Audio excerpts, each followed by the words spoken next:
There's a question I received. If someone speaks Lashon Hara, bad tongue, about you, causing not only damage to your reputation, but also the loss of friends, what should one do? What does Allah say? I was advised to do nothing, because otherwise it would be Lashon Hara from my side. But to me that sounds a bit like the Christian idea of turning the other cheek. What concerns me most is the loss of friends, more than any reputation. Can you please ask the rabbi and so on? Okay, there are a few points over here that I would say. Point number one, if your quote unquote friends leave you because they heard something bad about you, what kind of friends are these? These are not really your friends. In Spanish we say, better lose them than find them. So don't get so worried about these kind of people. If somebody's really your friend, is going to approach you and ask, look, I heard about you, blah, blah, blah. Is that true? Is it not true? What happened to you? That's a friend, because really wants you to be good and so on.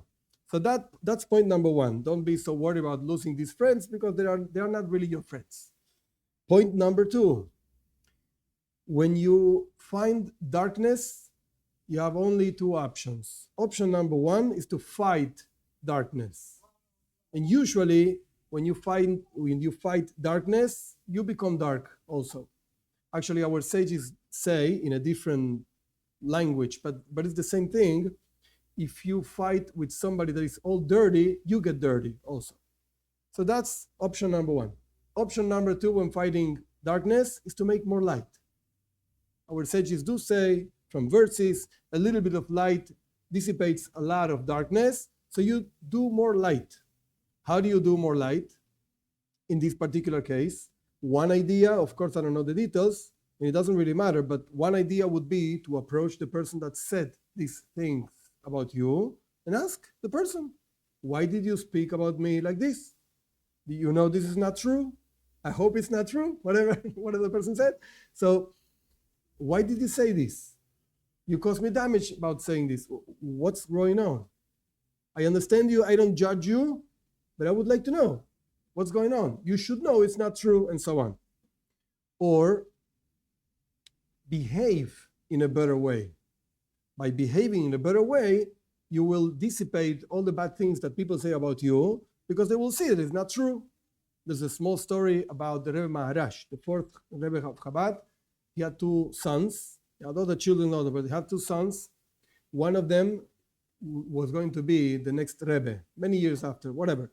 The Rebbe Rashab, the fifth Rebbe of Chabad. But this fifth Rebbe of Chabad, called the Rebbe Rashab, Shalom-B'nei, he had an older brother, Rav Zalman Arai. So they used to play the older brother who did not become a Rebbe and the one that became a Rebbe. They used to play like kids, who's Rebbe, who's Chassid, and this and that.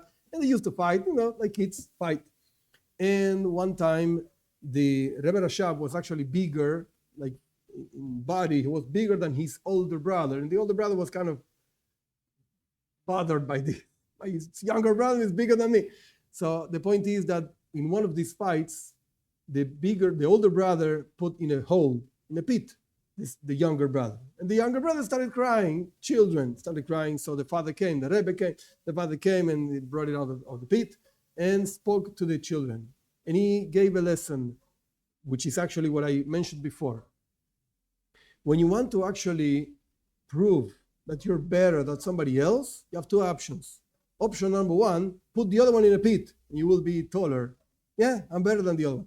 And option number two, put yourself up in a bench or something like that, and you will be taller than the other one. So in this particular case, I recommend, again, talking to the person that said this Lashon Hara, this bad tongue about you, and if that's not possible, just behave better. And you yourself prove that what people say about you is wrong. It's not true.